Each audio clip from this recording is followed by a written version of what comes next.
নমস্কার। গল্প সঙ্গে চায়ের আড্ডায় আমি ইন্দ্রাণী ভাঙাগড়ার আজ তৃতীয় পর্ব আপনাদের শোনাব।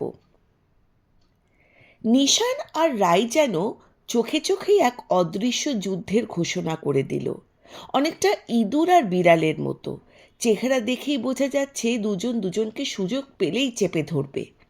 খাওয়া দাওয়া শেষে সবাই হাত মুছে উঠে যাচ্ছে, কিন্তু রাই দেখলো আবির কিছুই খেলো না, শুধু দুটো মিষ্টি মাত্র।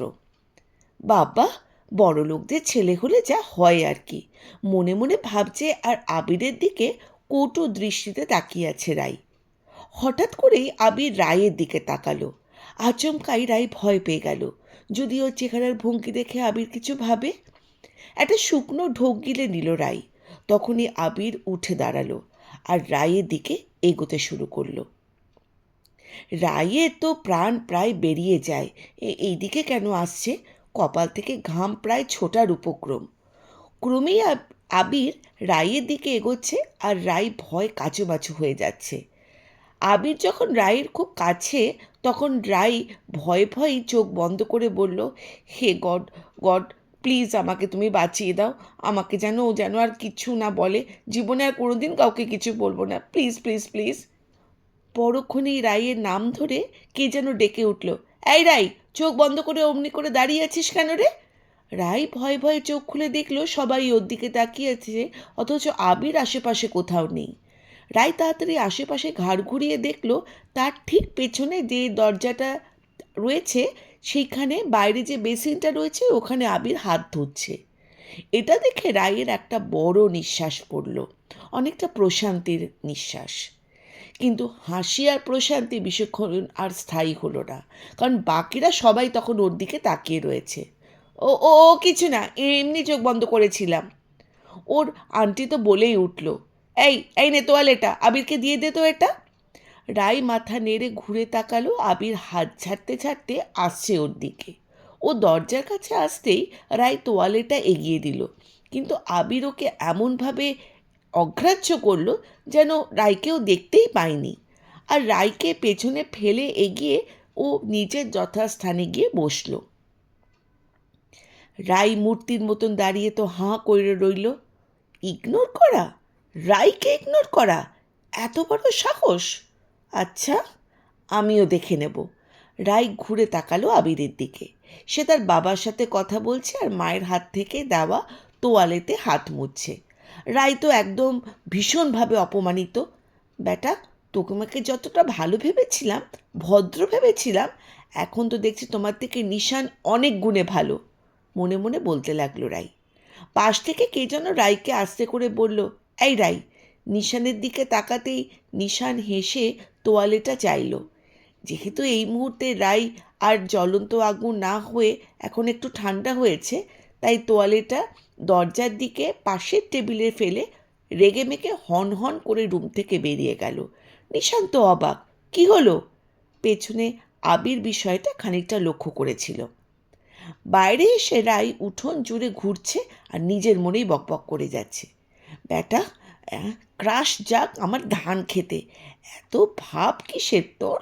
তোর দেখছি বিয়েই হবে না, বউ কোনোদিন আদর করবে না তোকে। আর তোর ওই ওই ওই নেচারটার জন্যে তোর একদিন শিক্ষা পাবি। তোর কপালে বউ কিছুতেই নেই, আমি বলে দিলাম, বলছে আর নিজের মতন ঘুরছে। তখনই তার এক বোন, এক কাজিন রাইকে বলে উঠল, এই রাই, এ কী হচ্ছে? তুই এরমভাবে ঘুরছিস কেন? এই রাই। রাই তো কিছুই দেখতে পাচ্ছে না, কারণ তখন তো তার রাগে মাথা আগুন। এই রাই, এরমভাবে ঘুরছিস কেন? মনি, মনি, আমার রাগে না গা পিত্তি পুরো জ্বলে উঠছে। মনি তো সঙ্গে সঙ্গে একটু মজা করে বলল, কেন রে, তুই কি ডালের জায়গায় কয়লা খেয়েছিস? রাই হাঁটতে হাঁটতে থেমে গেল আর রাগান্বিত চোখে তাকালো মনির দিকে। মনি চুপ করে গেল। আবারও রাই ঘোরা শুরু করলো। আচ্ছা আচ্ছা, ঠিক আছে, কি হয়েছে বলবি তো? বলে লাভ নেই। অপমান, অপমান করেছে আমাকে। তোকে আবার কে অপমান করতে গেল? মনি তো অবাক। রাই হাঁটতে হাঁটতে মাঝপথে থেমে গেল, ফলে মনিও পেছনে হাঁটছিল, ও চুপচাপ দাঁড়িয়ে পড়ল। আবারও রাই মনির দিকে পেছন ঘুরে তাকালো। মনি বেচারি কিছু না জেনেও ভয় পেয়ে গেল। অবশেষে পাত্রপক্ষে যাবার সময় হয়ে গেল। রাইয়ের চোখ মুখ তো ফুলিয়ে দাঁড়িয়ে আছে, বড়রা নিজেদের মধ্যে কথা বলছে। মিহির গোমরা মুখে বিদায় জানানোর জন্য রাইও দাঁড়িয়ে রইল, আর দূরে শ্রেষ্ঠা দাঁড়িয়ে রয়েছে। আর মিহির শ্রেষ্ঠার দিকে তাকিয়ে শুধু ইশারায় ওর কাছে এসে ওকে দাঁড়াতে বলছে, কিন্তু শ্রেষ্ঠা তা করছে না। রাই সেটা লক্ষ্য করলো, কিন্তু তবু এখন তার মজা করার মতন মুড নেই। এদিকে নিশান ধীর পায়ে রায়ের কাছে আসলো, এসে ফিস করে বলল, খুব শীঘ্রই তাহলে দেখা হচ্ছে, কি বলো? রাই এমনিতেই রেগে রয়েছে, তার ওপর মশকরা। আপনার সাথে কোনো দেখা করার ইচ্ছে আমার নেই, বুঝলেন মশাই? হুম, বসে কেন থাকবো, দাঁড়িয়েই তো রয়েছি, তাও আবার আপ্যায়ন করার জন্য, বলে তাকালো নিশান। গোবলের মারা নিয়ে আমি দাঁড়িয়ে থাকবো, বুঝেছেন? এখন আসুন, দেখাই যাক না হয় কে কার জন্য ওয়েট করে, বলে কথাটা বলে আলতো করে ওর হাতটা ছুঁয়ে চলে গেল। রাই প্রথমে টের না পেলেও পরে বুঝতে পারল। ততক্ষণে নিশান গাড়িতে গিয়ে উঠে পড়েছে। গাড়ির পেছনে স্বপন আঙ্কেল, আর সামনে মিহির ভাই আর তার বাবা, আর সামনে ড্রাইভিংয়ের পাশে বসবে আবির, আর পাশে নিশান। এদিকে স্বপন কাকু হঠাৎ সবার সামনে বলে উঠল, শুনুন না, আপনার মেয়ে না, মানে রায়ের কথা বলছি, আমার খুব পছন্দ হয়েছে। আমার দুই ছেলের মধ্যে যদি একজনের কারোর সাথে ওর যদি বিয়ে দেওয়া যেত। সাথে সাথেই সবাই কিরম একটু যেন চুপ করে গেল। সঙ্গে সঙ্গে কাকিমা অবাক হয়ে উঠলেন, আর রায়ের মা তো জোরপূর্বক বলেই উঠলেন, মেয়ে তো আপনার বাড়িতে একটা যাচ্ছেই আমাদের বাড়ি থেকে, তাই না ভাই? বলে কোনো মতো কথাটা এড়িয়ে গেলেন। মণি তো হেসেই একেবারে সঙ্গে সঙ্গে বলে উঠল, ও এই ছিল মনে, বলে রায়কে চিমটি কাটলো। মনে ঠোঁট চেপে হাসছে। অবশেষে সবাই গাড়িতে উঠল। আবিরও প্রস্তুতি নিয়ে গাড়িতে উঠতে যাবে, ঠিক সেই সময় রাস্তা দিয়ে কতগুলো ছোট বাচ্চা ছেলেরা খেলতে খেলতে যাচ্ছিল। ওদের হাতে মনে হয় রঙের কিছু জল ছিল। ওরা আরেকজনকে রঙটা ফেলতে গিয়ে সোজা গিয়ে আবিরের জামার ডান দিকের কাঁধ জুড়ে বুকের কাছটা পুরো রং লেগে গেল। বেচারা রেগে উঠে কিছুই তো বলতে পারল না, কিন্তু তার আগে ছেলেগুলো সরি বলে দৌড়ে পালালো। এদিকে আবিরের তো তখন মুখ একেবারে রাগে রাগান্বিত। এইসব কাণ্ড দেখে সবাই তো অবাক।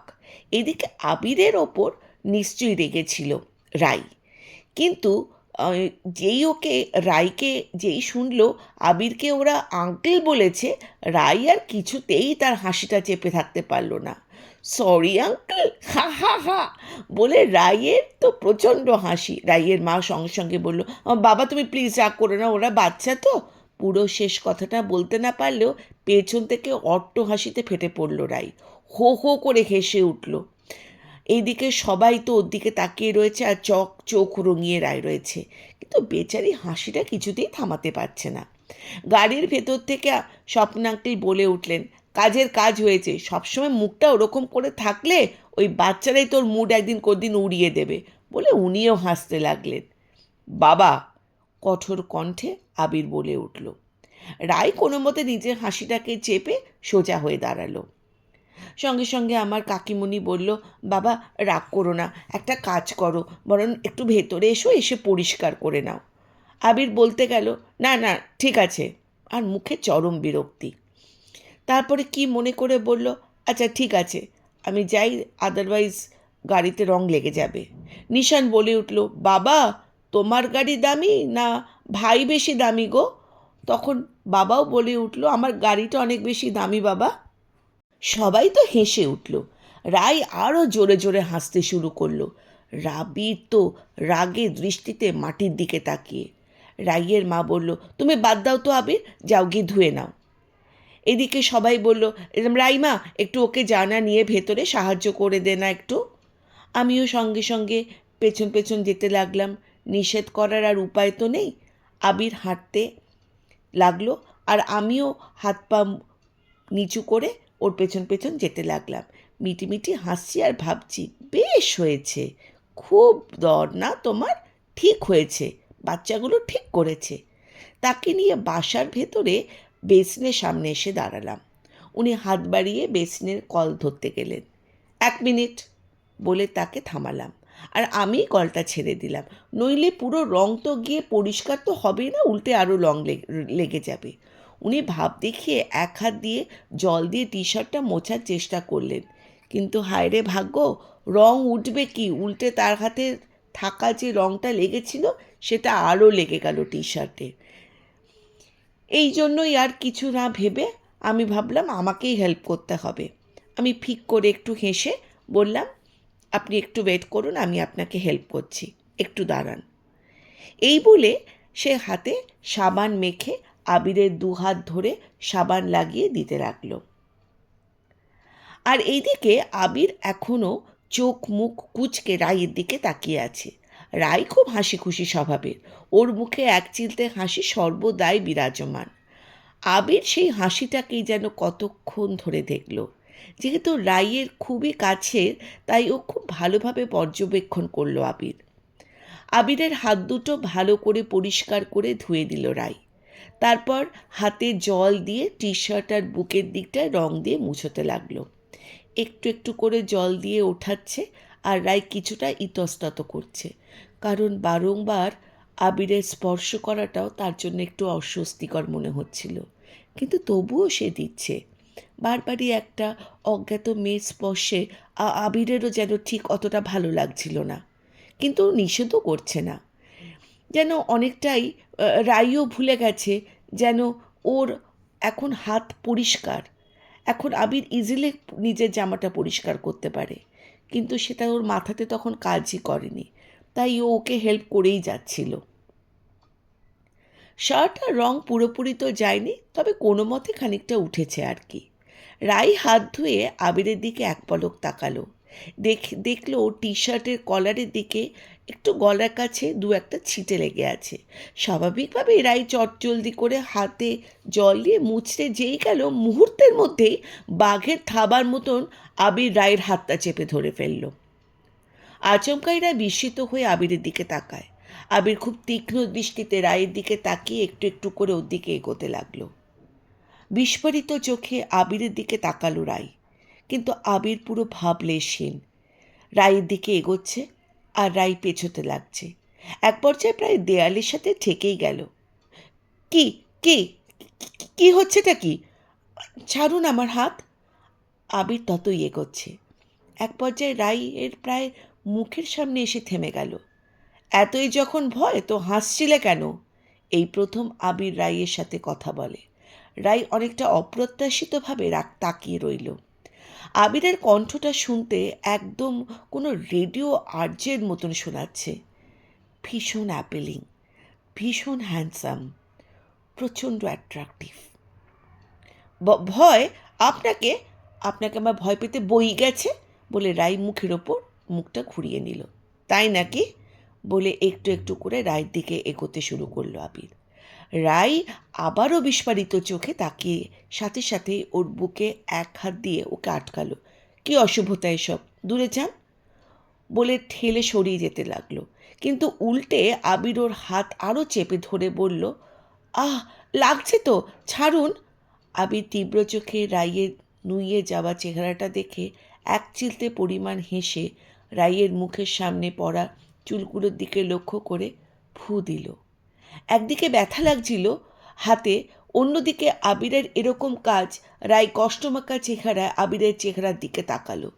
কি যেন একটা মনে করে আবির আগের মতো নিজের ভাব নিয়ে এক ঝটকায় রায়ের হাতটা ছেড়ে দিয়ে সোজা হয়ে দাঁড়ালো।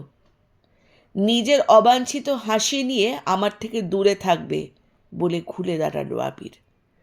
রায় তো রেগে গিয়ে জবাব দিল, আপনার সাথে আসার আর আমার কোনো শখও ছিল না, আর আমার দূরে থাকতেও লাগবে না, দেখা যাবে নিজেই আপনি আপনি আমার পেছন পেছন আসছেন।